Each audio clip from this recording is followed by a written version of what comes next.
आगे बढ़ते हैं और इस वक्त एक बहुत ही अच्छी खबर, एक बहुत ही सकारात्मक खबर, देश को गौरवान्वित करने वाली खबर। पेरिस ओलंपिक में भारत ने पहला मेडल हासिल कर लिया है। 22 साल की शूटर मनु भाकर ने शूटिंग में ब्रॉन्ज मेडल जीत लिया है। मनु का आज फाइनल मुकाबला 10 मीटर एयर पिस्टल इवेंट में था, जिसमें आज उन्हें ब्रॉन्ज मेडल यानी कि कांस्य पदक मिला है। आपको बता दें कि भारतीय शूटर मनु भाकर ने इतिहास रच दिया है।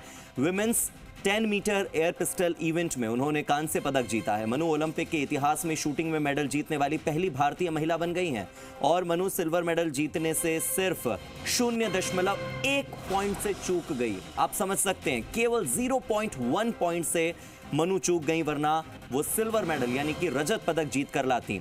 2021 के टोक्यो ओलंपिक में मनु की पिस्टल खराब हो गई थी। 20 मिनट तक वो निशाना नहीं लगा पाई थी। पिस्टल ठीक हुई तब भी मनु सिर्फ 14 शॉट लगा पाई और फाइनल की रेस से बाहर हो गई थी।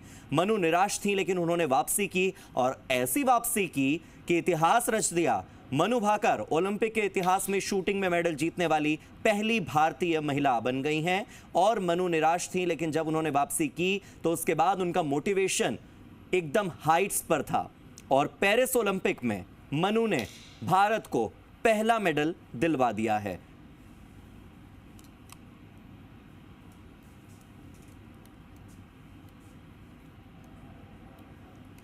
और जयपुर ब्यूरो चीफ शशि मोहन शर्मा मेरे साथ फोन लाइन पर जुड़ गए हैं। शशि मोहन, भारतीय महिला के तौर पर मनु पहली ऐसी भारतीय महिला हैं जिन्होंने की शूटिंग की स्पर्धा में मेडल हासिल किया है। यह अपने आप में एक इतिहास रचने वाली, एक कीर्तिमान रचने वाली बात है। देखिए, कई तरह की झंझावातों से जूझते हुए ये खिलाड़ी इस स्तर तक पहुंचते हैं और मनु भाकर ने इतिहास में अपना नाम दर्ज करा दिया है। 2024 के पेरिस ओलंपिक में भारत का खाता खोलने वाले खिलाड़ी के रूप में 10 मीटर एयर पिस्टल में मनु भाकर ने ब्रॉन्ज मेडल जीता है। थोड़ी देर पहले तक मनु भाकर दूसरे नंबर पर चल रही थी, लेकिन कोरिया की 2 खिलाड़ियों से घिरी हुई थी।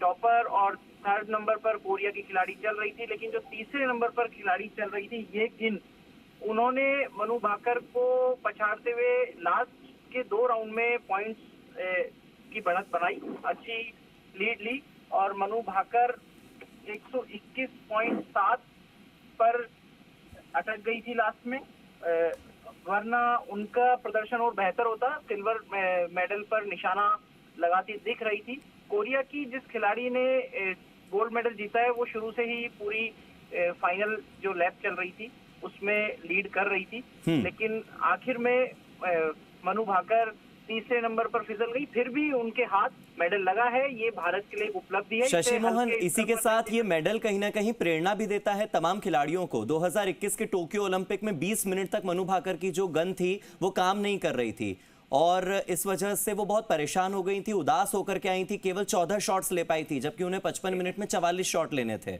इस बार जब वापसी की तो ऐसी की कि इतिहास ही रच दिया।